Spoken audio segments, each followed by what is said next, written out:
এক সাহাবা বলতেছে হুজুর, বেশ কিছুদিন পরে বলতেছে হুজুর আমি মোমেন, আমি মোমেন। হুজুর হুজুর বললেন তুমি এইভাবে গর্বের সাথে বলতেছো আমি মোমেন, তোমার দলিল কি, ইমানের দলিল কি? কয় হুজুর আমার ইমানের দলিল তিনটা, ইমানের দলিল তিনটা। আপনি তিনটে কথা বলছেন, ওই তিনটে কথার পর আমি আমল হিসাব মিলিয়ে দেখছি আমি তাতে আমি ইমানদার।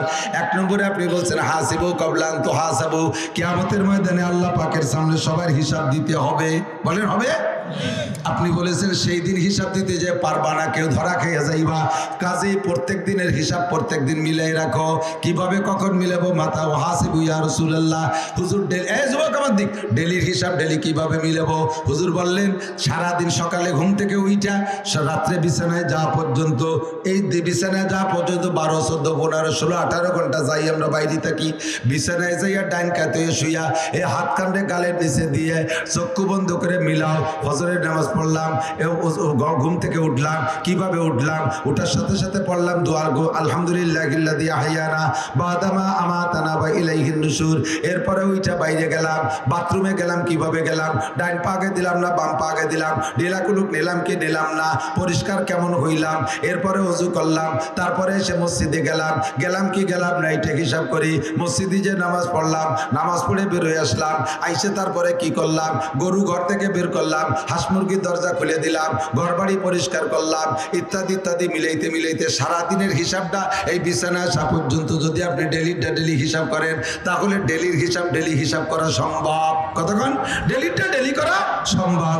এর মধ্যে ফাঁকে ফাঁকে আপনি মোটা হিসাব করছেন, ফজরের নামাজ পড়ছি, জোহর পড়ছি, আসর পড়ছি, মাগরিব পড়ছি, আলহামদুলিল্লাহ ঈশা পড়ছি। ঈশা যখন 5 ওয়াক্ত পড়া হয়ে গেছে জামাতে, এরপরে বিছানায় আসছেন, শুকর আদায় করেন আলহামদুলিল্লাহ আমি 5 ওয়াক্ত আজকে সুন্দর জামাতে নামাজ পড়ছি। ফজরের নামাজের পরে সূরা ইয়াসিন তিলাওয়াত করছি, ইয়াসিন পারি না আমি কুলু সূরা পড়ছি 200 বার। এরপরে যে কাজে গেছি সেই কাজ ডান হাত দিয়ে শুরু করছি, ভালো কাজ।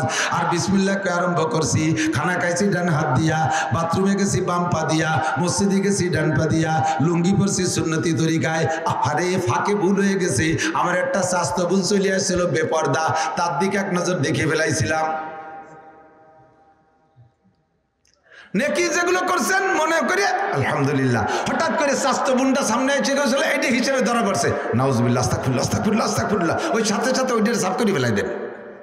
আস্তাগফিরুল্লাহ পড়ার সাথে সাথে স্বাস্থ্য বুন দেহার গুণা মুছে গেছে। বুঝতে পারতেছি নি কেন? একটু সবকিছু ঠিক আছে, সুন্দর সুন্দর। হ্যাঁ, তারপরে দোকানে গেলাম, দোকানে যে দোকান খুললাম, দোকান ঝাড়ু দিয়া আমি বিসমিল্লাহকে দোকানে ডান পাইতে ঢুকছি, দোকানটা সুন্দর করে ঝাড়ু দেওয়ার পরে বিসমিল্লাহকে আমি ডেস্কটা খুলছি, সুন্দর করে খুলছি, সবই ঠিক আছে, মালামাল সবগুলো সুন্দর করে সাজাইছি। এখনো কেনা বেচা হয় নাই, ইতিমধ্যে এক আল্লাহর বান্দা আসছে, আমার কেনা বেচা হয় নাই। কিন্তু আমাদের মুসলমানদের প্রথা আছে, এখনো দোকানে কেনা বেচা হওয়ার আগে যদি কেউ বাকি চাইতে আসে, বাকি কিনতে আসে, তারে বাকি দেয় না, বাকি দিলে নাকি লক্ষ্মী বেজার হয়। মুসলমান হইয়ে লক্ষ্মী বুঝুয়ারে, লক্ষ্মী বেজারের ভয়তে বাকি দিল না, তার মানে লক্ষ্মী বুঝে না, এই কাজটা করে ফেলাইছে। আস্তাগফিরুল্লাহ। শুনছি, এতদিন জানতাম না, আজকে নাসির হুজুরের কাছে শুনছি এই কামটা অন্যায় হয়েছে, এই কামটা অন্যায়। আস্তাগফিরুল্লাহ, আমি জিন্দেগিতে এই কাম আর করবো না। কিনা বেচা এখনো কইনি, এর মধ্যে ফকিরের টাইছে, বাবা আমার কিছু ভিক্ষে দেন। লাখ লাখ টাকার মাল, দোকান ভরা, ক্যাশ ব্যাগসে ভরা, হাজার টাকা। মাত্র ফকিরই চাইছে 5টা টাকা, বাবা আমার 5টা টাকা দেন, বাবা কিছু ভিক্ষে দেন।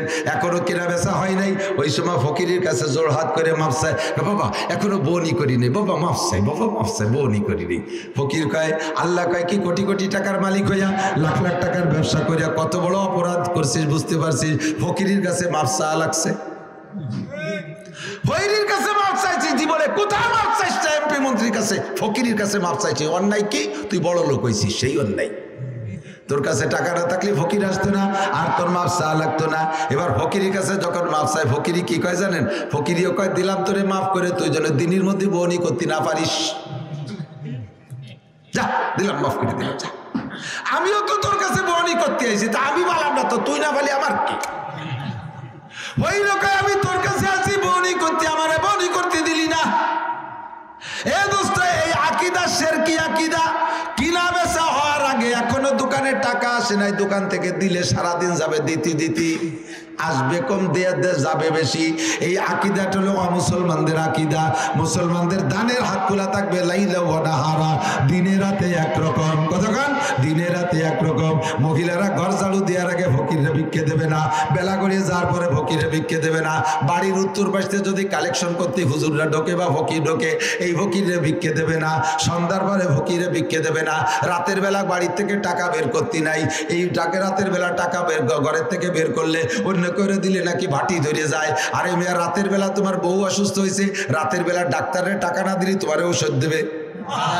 সে সময় দিয়ে দেবা কিভাবে? না, খালি ওই সময় দেওয়া যায়। রাস্তায় কোনো বাড়িতে বেরোয় যাওয়ার সময় যদি পায়ে হোঁচট খায়, বাধা খায়, কয় যাস নে, বাধা লাগছে, যাস নে, যাত্রা অশুভ। পায়খানায় যাওয়ার সময় ইটি ধাক্কা খাইয়েছে, ইটেও পড়িয়ে গেছে, বদনা ফেলাইতেও ঘরে এসে মারি দিতেছে। মা কয় কি এলি তুই পায়খানায় জাতি যে গেলি না? তো তুমি কইছো না কোনো দিক জাতি গেলি, বাধা খালি জাতি নাই।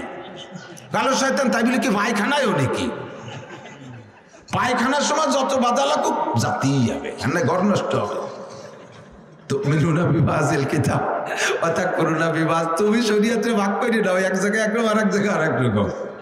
মসজিদে যাওয়ার সময় বাধা খাইছে যাওয়া যায় না, পায়খানা যাওয়ার সময় বাধা খাইছে আবার যাওয়া যায়, ইজতেমায় যাওয়ার সময় বাধা খাইছে যাওয়া যাবে না, তবলিগে যাওয়ার সময় বাধা খাইছে যাওয়া যাবে না, শুধু পায়খানায় যাওয়ার সময় বাধা খাইছে যাওয়া যাবে। আবার চেয়ারম্যান 1 লাখ টাকা দিতে চাইছে, সে সময় বাধা খালিও, বাধারে লাভ দিয়ে শীত করে ফেলাইতে যেতে হবে। এইরকম তো দ্বিমুখী শরিয়াত নিজেই বানাইতে পারবে না। আল্লাহু আকবার। প্রত্যেকটা কাজে আমি ইসলাম বানাইয়া এবার হিসাব লাগাইবেন। প্রত্যেক ঈশার সময় ঈশার নামাজে, আমি কি খারাপ কথা করছি? এই সিস্টেমে যদি হিসাবটা মিলাই রাখেন তাতে লাভ কি? রাতের বেলায় হিসাব করে মিলাইছেন, আপনার 16 ঘন্টা আপনি সজাগ ছিলেন, ঘুম থেকে উঠে বিছানা আসা পর্যন্ত 16 ঘন্টা সজাগ ছিলেন। এই 16 ঘন্টার ভিতরে আপনার টোটাল মিলে 15 ঘন্টা ভালো কাজ পাইছেন। 1টা ঘন্টা গুনার মধ্যে এদিক সেদিক হয়ে গেছে। এই ঘন্টাটারে আপনি 16 ঘন্টার মধ্যে ইবাদত বানানোর আরো উত্তম ব্যবস্থা।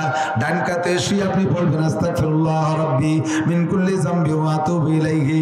ও আল্লাহ, বুঝতাম না তাই এই ভুলগুলো করে ফেলাইছি। আজকে রাত্রে নাসির সাহেবের কাছ থেকে শুনে আসছি, আমি জিন্দেগিতে এই ভুল আর করবো না। যা হয়ে গেছে 1 ঘন্টা, আল্লাহ তোমার কাছে ক্ষমা চাই। আল্লাহ কয় ফাউলাইকা ইউবাদদিলুল্লাহু সাইয়্যাতিহিম হাসানাত। 15 ঘন্টা তো নেকি আছে, 1 ঘন্টা গুনাহ হয়ে গেছিল, ওই গুনাহগুলো সব নেকি বানাই দেওয়া হবে। ডেলি যদি এইভাবে নেকি বানায় রাখতে পারেন তাহলে একসময় হিসাবে আপনার ধরা পড়বে। প্রত্যেক দিন খেয়াল করেন, বিড়ি খাওয়ার অভ্যাস আছে। রাতের বেলা নিয়ত করছেন একদিন তো সব বিড়ি ছাড়তে পারবো না, আজকে দিনে কয়টা খাইছি? 24টা, কালকে খাবো 23টা, পরের দিন 22টা, তারপর দিন 21টা, এরপরের দিন 20টা। এটার টাইরে কুমাতি তালে থাকবো। যেদিন আপনার পুরো সম্পূর্ণ শেষ হয়ে যাবে আর বিড়ি খাওয়ার চাহিদা থাকবে না। এই জীবন ভরে যত বিড়ি খাইছেন এই তওবার করেন, সমস্ত বিড়ির গুনাহ নেকি হইয়া যাইবে। হুজুর তাহলে তো নেকি কামাই করা ভালো একটা সহজ বুদ্ধি। অল্পের ভিতরে মেলা নেকি, জীবন ভরে যত আকাম করব শেষে যে তওবা করলে সব আকাম নেকি হয়ে যাবে। তাহলে আপাতত আকামগুলো বেশি করতে থাই, একদিন তওবা করলে অল্পের মধ্যে ফুসাই গেল, তাই নাকি? তুমি সেই তওবা করার সুযোগ পাবা কি পাবার এখনো গ্যারান্টি আছে? কথা কন আছে? আমি তো সারা বছরই রাস্তায় চলি, ডেলি 8টা-10টা ডিস্ট্রিক্ট অতিক্রম করা লাগে, রাতভর দিনভর চলি, কত জায়গায় রাস্তায় পড়া মানুষ, মরা মানুষ দেখলাম। ট্রাকের বাড়ি খেয়ে পড়া গেছে, বাসের তলে অর্ধেক আটকে রয়েছে, রাস্তায় মানুষ পড়ে মরে রয়েছে। তোমার মতো যুবক বেশিরভাগ রাস্তায় মরা দেখি, বুড়ো মানুষ খুব কমই দেখি রাস্তাঘাটে মরা। বুড়ো মানুষ কমই দেখি, কারণ ওই সময় বুড়ো মানুষ রাস্তাঘাটে বের হয় না, যুবকরাই রাস্তায় দিয়ে ফাগাল খেয়ে বেড়াও, আর তোমরাই ধাক্কা গুঁতো খাইয়ে মরো। তওবা করার সময় পাইবা না, 24 ঘন্টা রেডি থাকতে হবে। এখনই আজরাইল যদি আইসা যায় আমার কোনো চিন্তা নাই, আমার আমল নামায় গুনাহ নাই, খালি নেকি আর নেকি। মরার পরে তুমি কবরে যাইবা, জান্নাতের দরজা তোমার কবরে খুলে দেওয়া হবে। আনুমরিহি ফিমা আপনা, গোটা জিন্দেগির হিসাব লাগাও, গোটা জিন্দেগি কিভাবে কাটাইছো আল্লাহর কাছে জবাব দেওয়া লাগবে। ও আমার মুরব্বী বাবারা, এদিক তাকান। আমার যুবকরা কত কিছু শিখলে, কোরআন শরীফ পড়াটা কেন শিখলে না? এত কঠিন ইংরেজি ভাষার মতো কি কব, গালাগালিটা দিয়ে ফেলতে গেছিলাম, তারপর করলাম না, একটু ভালোই করলাম। ওইরকম বাইরেও ভাষা হয় না, গোজামিল খালা গোজামিল, কোনো জায়গায় কোনো মিল নেই। লেখবে জি, পড়তে হবে গ, তাও যদি সব জায়গায় জিরে গ ভর্তি হতো তাহলে তো কথা ছিল। আবার জিরে জায়গায় জায়গায় জ পড়ে, লেখে ট পড়ে স, TION সন হবে ট, তা পড়ে সন। CICL কে সৎ, তেল গেল কোন জায়গা? একজনকে ডেহি লিখতে কোন স লাগে? ডেহি লিখতে স লাগে নাকি? তা সেইরকম হয়েছে না। CICL কে তাহলে সইল কি হবে না? তা কয় স। MOTHER মতিয়ার, তা কয় মাদার।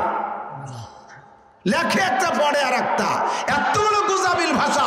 তাই তুমি এত সর্বেসর বলা এবং পড়া শিখলে। আল্লাহর কোরআন কত সহজ।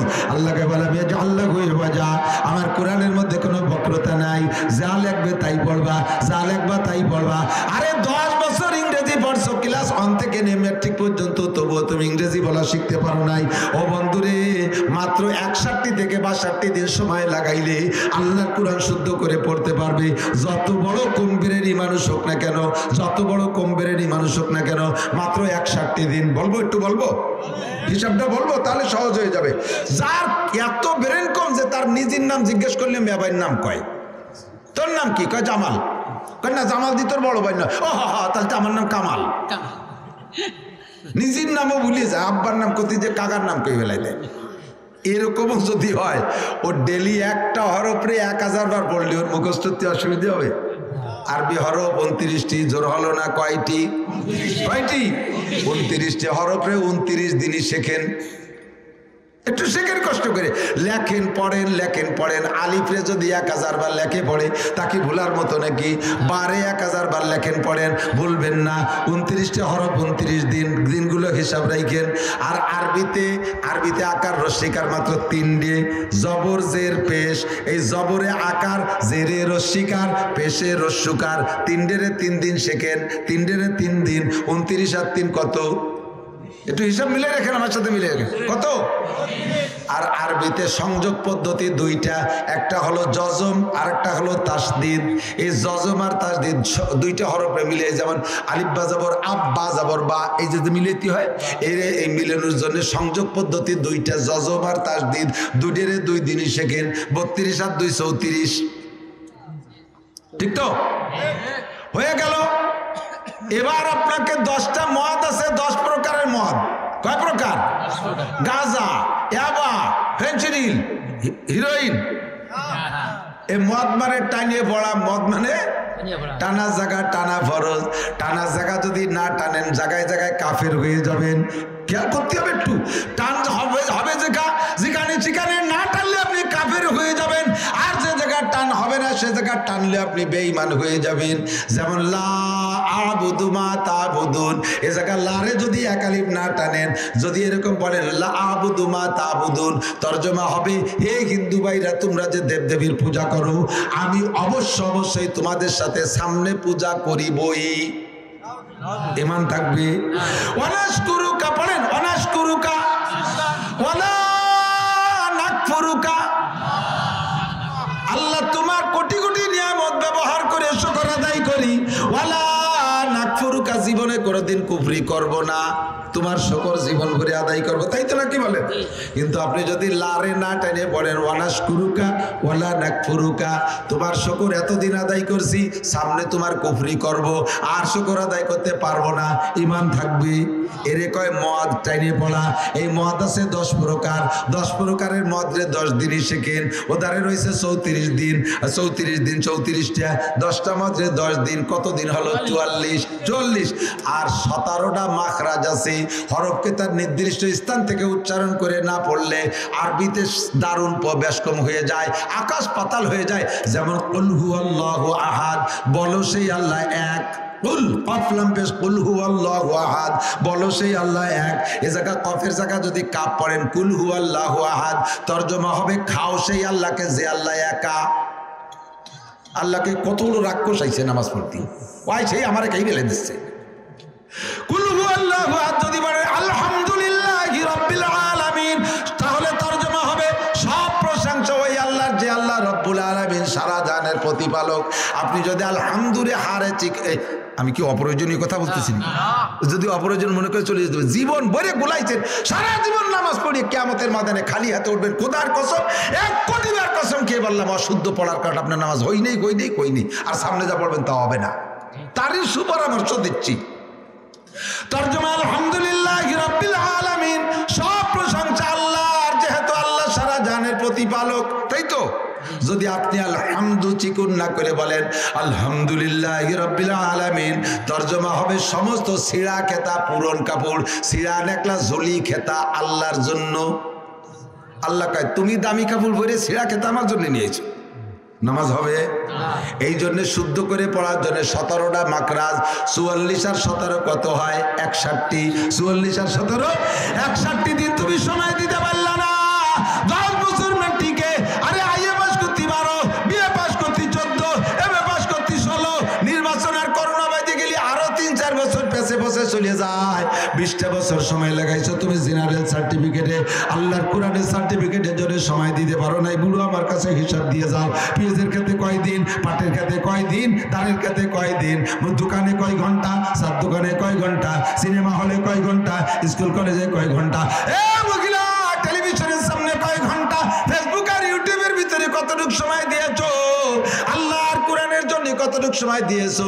মমতাজ মনির খান আলমগীরের গান, আরে বিজয় সরকারের গান কি সুন্দর গাও। যেমন আছে এই পৃথিবী ঠিক তেমনই পড়ে রবে, সুন্দর এই পৃথিবী ছেড়ে একদিন চলে যেতে হবে। ভাই বলো আর বন্ধু বলো, কেউ না সাথে যাবে, সুন্দর এই পৃথিবী ছেড়ে একদিন চলে যেতে হবে। এ গানগুলো বিজয় সরকারের কণ্ঠে গাইতে পারো তুমি। আলহামদুলিল্লাহি রাব্বিল আলামিন, আর রহমানির রহিম, মালিক ইয়াউমিদ্দিন, ইয়াকা না'বুদু ওয়া ইয়াকা নাস্তাঈন। মহিলা তুমি আয়েশার কণ্ঠে কেন পড়া শিখলে না? খাদিজার কণ্ঠে কেন শিখলে না? ফাতেমার কণ্ঠে কেন শিখলে না?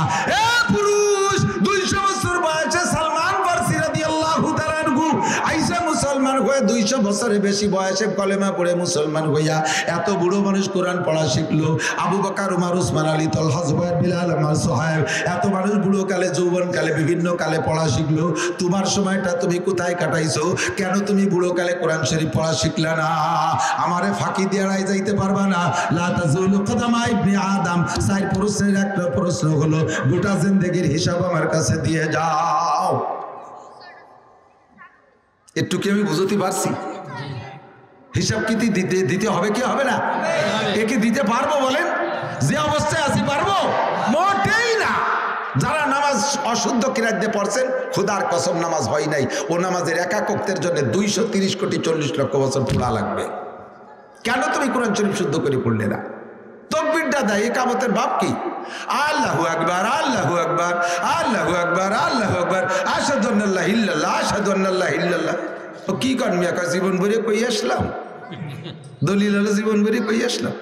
পিসা হুজুরের ইকামতটাই আমি দিলাম, তাই কিছু করলো না, আর উনি কোহেনতে এসে ভুল ধরতেছে। তোমার পিসা হুজুরের তো হালুয়া খাতি হবে, পিসা হুজুরের তো তবারক নিতে হবে, তোমার বাড়িতে মুসা নিতে হবে বলে তোমার ভুল ধরে নাই। আমার মুসার দরকার নাই, আমার উম্মত বাঁচাইতে হবে। আমার মুসার দরকার, আমার উম্মত বাঁচাইতে হবে। একামত অশুদ্ধ আপনি দেবেন না, একামত চান কালা ফাইলা ভাই একামত দিতে। হ্যাঁ, আমি যে 30 বছর আজান দিয়ে আসতেছি, আর আমার এই বুড়ো কালে মুয়াজ্জিন নিতে বাদ দিতেছে। আপনি আজান কি দিয়েছেন? কিচ্ছু হয়নি। হ্যাঁ, কিছু হয়নি। আজান না হইলে তো আল্লাহ ফেরত দিত, আজান তা তো দেই নেই। আল্লাহ এরকম ফেরত এখন দেয় না, ফেরত দেওয়ার সময় আছে। কদ কামাতিস সালাতু, কদ কামাতিস সালাহ, হাইয়া আলাস সালাতু, হাইয়া আলাস সালাহ, হাইয়া আলাল ফালাহ, হাইয়া আলাল ফালাহ। কইছেন কে? কিছুই নেই। আল্লাহু আকবার, ভুল। আল্লাহু আকবার, ভুল। আল্লাহু আকবার, ভুল। তা কব কি? কোনটা শুদ্ধ? আল্লাহু আকবার বলেন। আল্লাহু আকবার, আল্লাহু আকবার, আশহাদু আল্লা ইলাহা ইল্লাল্লাহ, আশহাদু আন্না মুহাম্মাদার রাসূলুল্লাহ। এই আন কই আমি গুনাহ করছি না? আন্না মুহাম্মাদ এই জায়গা গুনাহ করবেন। আশহাদু আন্না মুহাম্মাদার রাসূলুল্লাহ। এই দেখছেন, আন্না কই ঠেলা দিচ্ছে। যদি করে আশহাদু আন্না মুহাম্মাদার রাসূলুল্লাহ, কি কইছেন জানেন? আমি সাক্ষী দিছি যে আমি নিজে মুহাম্মাদুর রাসূলুল্লাহ, আমরা মুহাম্মাদুর রাসূলুল্লাহ, খালি আমি একা না, আমরা কয় বাপ বেটা সহ। কত বড় মারাত্মক ভুল করতেছেন টেরও পান না। আবার যাই ইমাম সাহেবরা বলতে হুজুর মোনাজাতে হাত অত অনেক উচলছেন কে? মোনাজাতে এ জায়গা উচললেও ক্ষতি না, কিন্তু তুমি যে মায়ের খেয়ে বসে রয়েছো তা কি হিসেব আছে? তোমার ভুলটা কোথায় তা দেখো না। রাগ হচ্ছেন নাকি?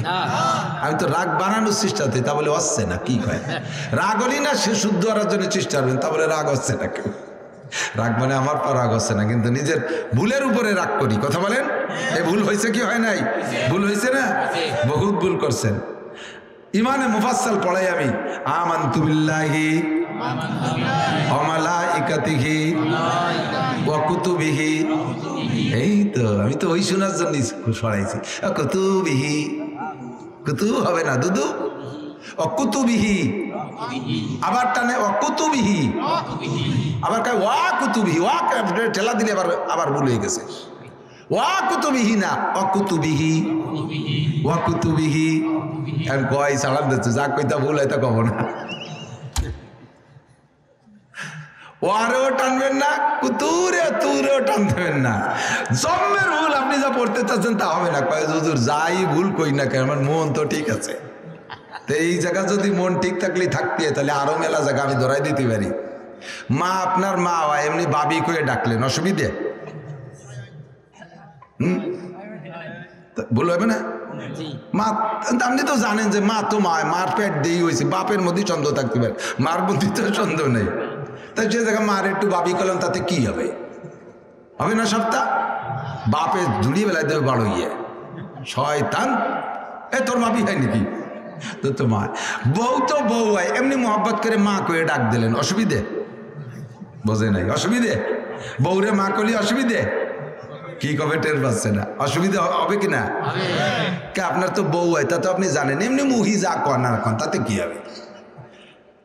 তা যদি তাই হয় যে বউ বউ হয় খালি মা করে ডাক দিছি, তাতে যদি ভুল হয়, আমার মন যত ভালো থাকুক, পড়ার মধ্যে ভুল করলে সে ভুল ভুল, ও ভুলে আপনার পড়া হবে না। জায়গায় আসতে হবে। মুখে যেটা বলবেন ওইটার উপরে ফয়সালা, মনেরটার উপরে ফয়সালা না। আগেই বলছি, মুখ দিয়ে যে কথা বের হবে ফেরেশতা ওইটা লিখবে। অন্তরের ভিতরে হাজারো কুকল্পনা করেন, সেইটা ফেরেশতা লিখবে না। এই জন্য হুজুর বলেন, তুমি মনে মনে বিশ্বাস করো আল্লাহ আছে, রসুল আছে, কোরআন আছে, সব আছে, কিন্তু তোমার মোমেন ধরা হবে না। ইকরার বিল লিসান মান কানা আখিরু কালামিহি লা ইলাহা ইল্লাল্লাহ। মরার আগে জবানে লা ইলাহা ইল্লাল্লাহ হইতে হবে, ভিতরে থাকলে কাজ হবে না, মুখে বলতেই হবে শুদ্ধ করে লা ইলাহা ইল্লাল্লাহ মুহাম্মাদুর রাসূলুল্লাহ। মা বোনরা যে কত অলস! আপনারা পুরুষরা একটু তালিমি বসেন বা দুই একখান বই পুস্তক পড়েন, বিটিকে বই কিনে দেবেন, দেখবেন যে বই সটি পড়িয়ে একেবারে ধুমো বাইশটি হয়ে গেছে, খুলিও দেখবে না। যদি কোনো মহিলার টিস্যু ব্যবহার করার অভ্যাস না থাকে, কুলুক ব্যবহার করার অভ্যাস না থাকে, ওই টিস্যু কিনে দিয়ে আপনি তবলিগে যাবেন, সিললে দিয়ে এসে দেখবেন জন্মদিন মাকড়সা বাসা বাঁধিয়ে টাইট হয়ে রয়েছে বলিয়ে, ও বিটিও খুলিও দেখে নেই, যেরকম তা সেইরকমই রয়েছে। কুলুকের হিসাব নেবেন যে এক বান্ডিল টিস্যু তোমার এতদিন চলে কে? পুরুষটা পেশাবে ঢিলা ব্যবহার করবে, পায়খানায় তো করবেনই, পেশাবে ঢিলা ব্যবহার করবেন। পায়খানায় তো স্বাভাবিকভাবে করাই লাগে, কারণ নইলে হাতে ময়লা মাখায় একটা ঘৃণা লাগে, কিন্তু পেশাবে অনেক পুরুষ ঢিলা ব্যবহার করে না। জায়গায় পেশাব করে পানি দিয়ে দুই টিয়ে চলে আসে, আটা দেওয়ার পরে দুই তিন ফুট টপকায়, এটুক যায় কোন জায়গা? কাপড়ই মাখাবে আর রানে মাখাবে, আপনার শরীর নাপাক, কাপড় নাপাক, নামাজ বাতিল। আর পায়খানাটা তো করবেনই, পায়খানার ঢিলা ব্যবহার। মহিলাদের পেশাবে ঢিলা নাই, তবে পায়খানায় বাধ্যতামূলক, পুরুষের চাইতে মহিলাদের জরুরত বেশি। ঢিলা ব্যবহার না করলে হাতের ভিতরে ময়লা থাকে, তাড়াহুড়া করে সাবান দিয়ে ধুই নাই, মাটি দিয়ে পরিষ্কার করে নাই, ওই অবস্থায় এসে মই মশলা বাইটে বুটে আপনারা খাওয়াই দিছে। তো সামান্য সামান্য করতে করতে বছরে, সারা বছরের তা গুছালি এক অক্তের পায়খানার সমান হয়ে যাবে না? কি খাওয়ান খাওয়াইছে আমার চিন্তা। তুমি এই মহিলাকে কাছ থেকে কুলুকের হিসাব নেবেন, ও জাতি জন্মের অলস, খুব গাফেল। আল্লাহু আকবার। উমরিহি ফিমা আপনা, চার প্রশ্নের এক প্রশ্ন, গোটা জীবনের হিসাব দেওয়া লাগবে কি লাগবে না? 61 দিনে কোরআন পড়া শেখো। কোরআন যদি পড়া শুদ্ধ হয়, আল্লাহর রহমতে বাকি সবগুলো শুদ্ধ হয়ে যাইবে ইনশাআল্লাহ। ইনশাআল্লাহ। 2 নম্বরে আন শাবাবি ফিমা আবলা, এ আমার দোকানদার ভাইরা যারা আছো, আমার স্কুল কলেজ সোনালক্ষ্মী যারা আছো, যুবক যারা আছো, আমার দিক তাকাও, এদিক তাকাও। যৌবনকালের হিসাবটা কিন্তু একটু আলাদা হবে। 70-80 বছরের হিসাব তো যদি হয়ে যাওয়ার মধ্যে সবই আছি। তারপর আবার নবী যৌবনকালের সম্পর্কে আলাদা করে বললেন কেন? কয় যৌবনকালটা ভেরি ভেরি ইম্পর্টেন্ট টাইম। এই টাইমে ইবাদতও বেশি করা যায়, এই টাইমে গুনাহও বেশি করা যায়। যৌবনকালে নেকিও বেশি করা যায়, গুনাহও বেশি করা যায়। কতক্ষণ? যৌবনকালে চুরি করা যায়, ডাকাতি করা যায়, লুচ্ছবি করা যায়। যৌবনকালে সারা রাত মদ গাঁজা আবার খাওয়া যায়। যৌবনকালে সারা রাত দাঁড়ায় দাঁড়ায় তাহাজ্জুদ পড়া যায়। যৌবনকালে সারা রাত দাঁড়ায় দাঁড়ায় ইবাদত বন্দেগী করা যায়। আবার বাইসাইকেল চালায় ইস্তেমায় যাওয়া যায়। যৌবনকালে বাইসাইকেল চালায় চরমনায় যাওয়া যায়। আবার শীতকালে গভীর রাত্রে ওইটা গোসল করে তাহাজ্জুদের নামাজ পড়া যায়। বুড়ো হয়ে গেলে ওক্তের ওজুদে ওক্তের নামাজও পড়া যায় না। এক ওক্তের নামাজ পড়তে 3 বার ওযু করা লাগে। ওযু বানায় মসজিদের সুন্নত পড়ার সাথে সাথে তলপেট সিগে ধরে বাড়ি চলে এসে পেশাব টেশাব করে যে আবার ফরজ পড়ছে, আবারও না তা গেল না, এই করে যাই মেরে আবার চলে এসে আবার যাই পেশাব করি, সেই ওযু বানিয়ে শেষের 2 রেখাত পড়া লাগে। ওয়াই না মিয়ার কি আর হারবো হয়ে গেছি। এই যে পেশাব করতে যে গেছে সেটা লুঙ্গিটা তলেতে নষ্ট হয়ে গেছে, পেশাব করতে যে পায়খানা করে দিয়েছে। হাসিয়ে যে বুড়ো দিন আসতেছে দিন সবাই, বুড়ো কজনের কাছে শুনিয়ে দেন, ঠিক না? তাহলে যৌবনকালে এই ঝামেলাগুলো ছিল না। সময় মতো তুমি ইবাদত করে রাখো, পারবা না। তুমি যে সময় অপেক্ষা করতেছো বুড়ো হয়ে গেলে মসজিদে পড়ে থাকবো, সে সময় তোমার মসজিদে ঢুকতেই দেবে না, কারণ বুড়োই এই তুমি পেশাব পায়খানা করে নষ্ট করো, মসজিদ নষ্ট করে ফেলো, সে সময় তোমার ঢুকতে দেওয়া হবে না। তুমি সেই সময়ের অপেক্ষা করতেছো। নো যুবক, ভুল করতেছো। সাফ বললে সাফি ইবাদাতিল্লাহ, যৌবনকালটারে কাজে লাগাও। আল্লাহ 3 নম্বরে আন মালিহি মিন আইনা ইকতাসাবা ফিমা আনফাকা, হে মাল থেকে কিভাবে কামাই করছো জবাব দিয়ে যাও। চুরি করে কামাই করে মসজিদ বানাই দিলে কাফের হইয়া যাইবা। আবার হালাল ভাবে কামাই করে যদি হারাম ভাবে খরচ করো তাও তুমি কাফের যদিও না হবে গুনাহগার হইবা। দোকানদার ব্যবসায়ী যারা আছেন ভাইরা এদিক থাকেন, বাজার তো বাজার, আমার দোকানদার ভাই যারা আছো একটু প্রতিজ্ঞা করো তো, মুসলমান যে কয়জন আছো, আজকে থেকে আজান হইলে আমি আর একটা মালও 1 টাকার মালও বিক্রি করবো না, সঙ্গে সঙ্গে শর্ট করে শাটার বন্ধ করে দিয়ে মসজিদে চলে যাব। তুমি এই যে 15 মিনিট কিনা বেচা করলে না বা আধা ঘন্টা ছেড়ে দিয়েছো, তুমি মনে করতেছে এই টাইমে কত বড় খদ্দেরই যেন আসতো রে, আর এই হুজুরির কাছে ওয়াদারির হাতে ধরে একটা ঠগা খালাম, এইগুলো একটা গুনগুনি হতেছেন। আপনাকে আল্লাহ তাআলা নামাজ পড়ে যাওয়ার পরে এমন 1-2 কাস্টমার দিতে পারে যেই কাস্টমারগুলো ওই 20 মিনিটের মধ্যে আসতো না, বা তারা ওই 20 মিনিট ধরে যারা কিনা বেচা করছে তাদের চাইতে আল্লাহ তাআলা একটা কাস্টমার আপনাকে বাড়ায় দিতে পারে। পারে কি পারে না?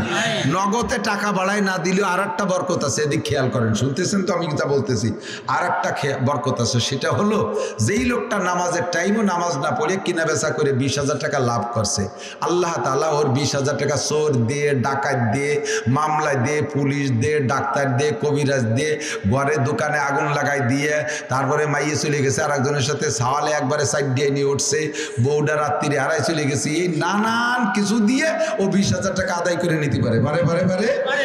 আর আপনি সেই 20,000 কামাই করেন নাই, নামাজের পরে এসে মাত্র 50-100 টাকা কামাই করছেন।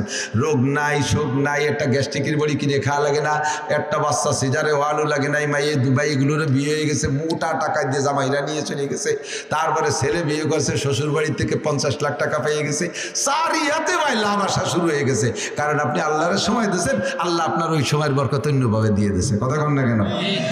বোঝেন নাই কথা আমি যা বলছি?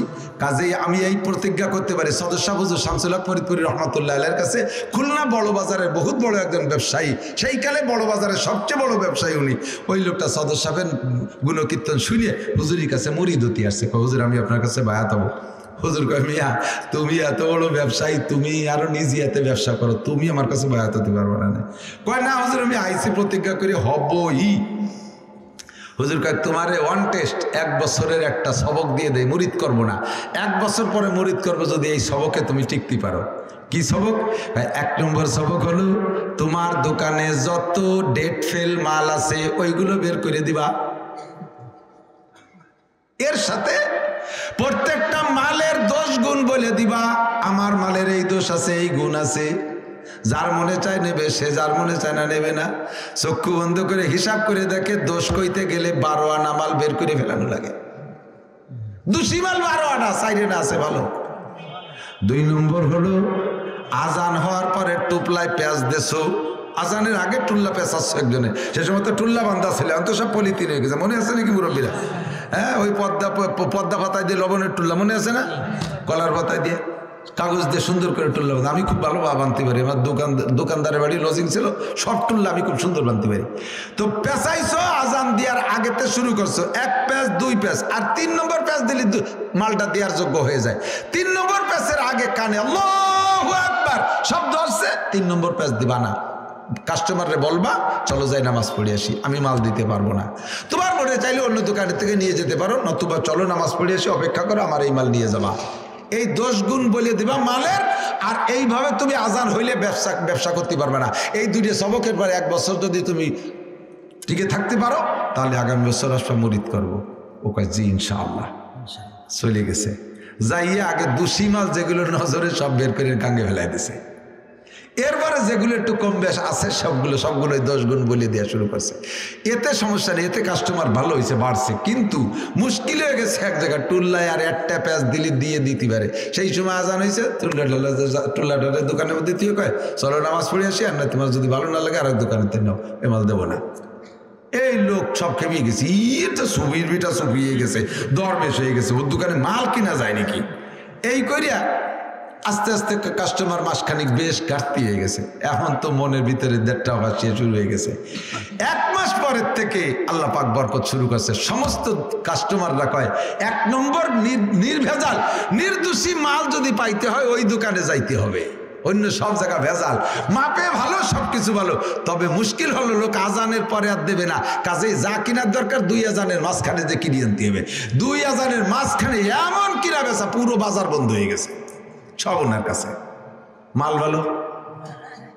এরপরে 1 বছর পরে আইসে আরো সম্পাদক হুজুরির দরবারে বহুত হাদিয়া নিয়ে আসে, হযরত খবর নিয়ে দেখেন আমি আপনার 2 সবকে সফল। হুজুর তারে বায়াত করে নিয়েছে। প্রতিজ্ঞা করেন, প্রত্যেকটা নেক কাজের ব্যাপারে এরকম শক্ত প্রতিজ্ঞা করেন, আজান হবে তো দোকান শাটার বন্ধ হবেই হবে, আমি আর 1 টাকারও কিনা বেচা করবো না ইনশাআল্লাহ। আল্লাহ তাআলা পরে যে বরকত দিতে পারে, কি পারে না। খানা খাইবেন, এদিক তাকান, প্লেটের খানা খাইয়া দস্তারখানে, পুরো দস্তারখানের ভিতরে পড়ে যা খানাটা খুঁটিয়ে খাবেন, আল্লাহ তাআলা বরকত বাড়ায় দেবে। পড়ে যাওয়া খানা খুঁটিয়ে খাইলে বরকত, রুজির বরকত বাড়ে। হযরত উসমান গনি আল্লাহ রসুলের কাছে যে নালিশ করছে, হুজুর আমার এই সম্পদই আমার কইছে সর্বনাশের গুরু। আগে ইবাদত বন্দেগী যা করতাম, এই যে খালি বাড়তি তালে রয়েছে, আমি তো বড় বিপদে পড়ে গেছি। আমার মন চাই ইবাদত করতে পারি না, দোয়া করেন আল্লাহ আমার সম্পদ কমাই দিক। আপনারা কি চান নাকি এরকম কেউ? একজনও চান? আমি নিজেই চাই না, আমি আরো চাই যে আল্লাহ আমার দিক। আর উসমান কয় যে আল্লাহ আমার সম্পদ কমাই দেন, আমার এই ইবাদত বন্দেগীতে ত্রুটি আছে। হুজুর কয় উসমান ওভাবে তো বলা যায় না, তোমার একটা আমল শিখে দিছে, এই আমল করলে পরে তোমার সম্পদ আস্তে আস্তে কমে যাবে। কয় বলে কি? কয় পড়িয়ে যা খাওয়ার, যেটা হাতেতে পড়িয়ে গেছে ওইটা খুঁটিয়ে খাওয়া না, আস্তে আস্তে দেখবো যে সম্পদ ঘাটতি শুরু হয়ে গেছে। উসমান কই এই কি ওয়াইনে কি খাবার, এই পড়ে গেলি কুঠোই খাবো না। আচ্ছা তারপরে যে তোমার ইবাদত বন্দেগীতে সুবিধা হবে, খাবো না। উটের পিঠে বসে উসমান খেজুর খাচ্ছে, একটা খেজুরের অর্ধেক খাইছে আর অর্ধেক হাতেতে ছুটিয়ে সে মাটির বালির মধ্যে পড়ে গেছে। সে উট ইতে বাইয়ে চাইয়ে নামিয়ে সেই টুকরে উঠইয়ে ধুয়ে মুছে পরিষ্কার করে তাই খাচ্ছে। হুজুর দূরিতে দেখে উসমান তুমি করি বাবা, প্লেটেতে পড়ে তাই মানুষ খায় না, আর তুমি যে উঠিতে নামিয়ে খাচ্ছা, তোমার কাছে গুটিয়ে খাওয়া না, তুমি যে উঠিতে নামিয়ে আজকন খেজুর গুটিয়ে খাওয়া বালির মধ্যে, তুমি করি বাবা না কোনোদিন। বরকত আছে এর ভিতরে। ফাইন্নাকা লা তাদরি ফি আইয়ি লুকমাতিন বারাকা। প্লেট সুন্দর করে পরিষ্কার করে চাটিয়ে খাবে, দরকার জিভে দিয়ে চাটিয়ে খাবেন। কে কি বললো তো আমার কি, ওই যে টুটু ঠেটি রয়েছে না, ওর মধ্যে বরকত। কয় 1 কেজি চালির ভাত খেলাম তাতে পেট বললো না, একটু ক্ষুদির ভাতের মধ্যে আর ওই আইটির মধ্যে বরকত। আরে বেটা বরকত মানে পেট ভরা না, বরকতের অনেক কিছু। 1 কেজি চাউলের ভাত খাইছেন, ওর মধ্যে খাদ্য পয়জন, ফুড পয়জন ছিল, পেটের মধ্যে যাইয়ে উড়া দিয়ে গোলা দিয়ে আষাঢ়িয়ে মেঘের মতো গুলুম করে ডাক দিয়ে লুঙ্গি 3টে নষ্ট হয়ে গেছে। যা খাইছো সে 1 কেজি ভাত পেটে দাঁড়ালো না। কিন্তু ওই যে আইটি রয়েছে না কোনায়, ওই আইটির মধ্যে আল্লাহ ঔষধ রেখে দিয়েছে, ওই আইটিটুক সাইটিয়ে খাইলে ওইটুক পেটে গেলে তোমার 1 কেজি চাউলের ভাত হজম হতো। এই গেল তোমার বরকত। আর ওই মেঘের মতো ডাকতেও না, দাস্তভূমি কলেরাও হতো না। এর নাম বরকত। এর নাম কি? কথা কি বোঝা গেছে? চারটে জিনিসের হিসাব হবে, তিনটে বললাম। কোত্থেকে কামাই করছেন, কোথায়? কসম খাইয়া মাল বিক্রি করবেন না, মিথ্যে কসম খাইয়া। আল্লাহর কসম, যদি 1 টাকা লাভ করি, আমরা কাস্টমাররা মনে করছি কিনা দামে দেশে, অথচ আপনি 300 টাকা লাভ করে নিয়ে গেছেন। এই যে মিথ্যে কসম খাইয়ে যে লাভ করছেন, এই টাকা আপনি রাখতে পারবেন না, পারবেন না। যে কোনোভাবে বেরোয় চলে যাবে। হারাম ঢোকে রাইফেলের গুলির মতো, ছোট্ট গুলি জট্টু গট্টুক ঢোকে, পিছন দিয়ে বুগলা নিয়ে বেরোয় যায়। প্রত্যেক হারাম ওইভাবে ঢোকে, সাবধান। 4 নম্বর হলো মাজা আমিলা বিমা আলিমা। কোন কথা কইনি, অনেক কথা বলছি না, অনেক কথা বলছি না। এই কথাগুলোর একটা অস্বীকার করতে পারবেন না। আজকে থেকে আমলের প্রতিজ্ঞা, আজকে থেকে আমলের প্রতিজ্ঞা। তো 1 নম্বরে নামাজের প্রতিজ্ঞাটা করি। পড়তে পারবো না ইনশাআল্লাহ, নামাজ পড়বো না। একটু কোরআন শিক্ষা করার একটু প্রতিজ্ঞা করা যায়? কোন তো যায় যায়। আমাদের দেশের মানুষের তো বহুত বড় সুযোগ, ঘরে ঘরে মাদ্রাসা, পাড়ায় পাড়ায় মাদ্রাসা, গ্রামে গ্রামে মাদ্রাসা, ঠিক না? আল্লাহ কবুল করুক, বলেন আমিন। দুনিয়ায় সবচাইতে প্রথম ঘর কোন ঘর কোন তো? আপনার দাদার ঘর, আপনার পরদাদার ঘর, বাংলাদেশ জাতীয় সংসদ ভবন। কোন ঘর? কাবা ঘর সবচাইতে প্রথম। কাবা ঘর বানানোর পরে ফেরেশতার দিয়ে বানাইছে আল্লাহ তাআলা। পরে আদম আলাইহিস সালাম আসছে। নূহ আলাইহিস সালামের প্লাবনের সময় ধ্বংস হয়ে গেছে, কিচ্ছা সবাই জানেন। ইব্রাহিম আলাইহিস সালামকে আল্লাহ তাআলা কাবা ঘর পুনঃসংস্করণ করাইছে। এই সময় 1 মুঠ বালি রয়ে গেছে, 1 মুঠ বালি। এই বালিটুক কোন জায়গা কি করবে? আল্লাহ তাআলা বললেন, ইব্রাহিম বালিটুক বুনই দাও। কয় যাবে কদ্দূর? কয় সারা পৃথিবীতে যাবে। এর একটা কণা যে জায়গা পড়বে কিয়ামতের আগে, সেখানে একটা মসজিদ হবে। আল্লাহ ইব্রাহিম আলাইহিস সালাম বুনই দিয়েছে, ফেরেশতার মাধ্যমে পৌঁছে গেছে, তারই একটা দানা আপনাকে এখানে পড়ছে। এবার আল্লাহ পাক বলেন, এই ঘরগুলো তোমাদের না, বানাবা তোমরা টাকা দিয়ে, তোমাদের টাকা দিয়ে মসজিদ বানাবা, কিন্তু ঘরের নাম কার ঘর? মসজিদ কার ঘর? আল্লাহ কয়, তোমাদের প্রত্যেকের বাড়ি কত দারুণ দারুণ ঘর, পায়খানা বানাইছে 3 লাখ টাকা দিয়ে, 5 লাখ টাকা খরচ করছো, 10 লাখ টাকা, 20 লাখ টাকা, এমন এমন পায়খানা যা জীবনে আপনারা দেখেনও নাই, হয়তোবা শোনেনও নাই। আজীব পায়খানা। সে পায়খানার ভিতরে প্যান নাই, এরকম পাদানি আছে 2টি, ওর পর দাঁড়ালই, পাদানির উপরে দাঁড়াইলে তলে খালি হয়ে যায়, আবার নামিয়ে আসলে এবার এসে বন্ধ হয়ে যায়। নামার পরে আপনি খুঁজে পাবেন না যে পায়খানা কোন জায়গা করছেন। এই অটো সুইচ পায়খানা, লাখ লাখ টাকা দিয়ে তুমি পায়খানা বানাচ্ছ, আর আমার ঘরের এইটির দাঁত বার হয়ে রয়েছে। তোমার বাড়ির দালান টাইলস করো,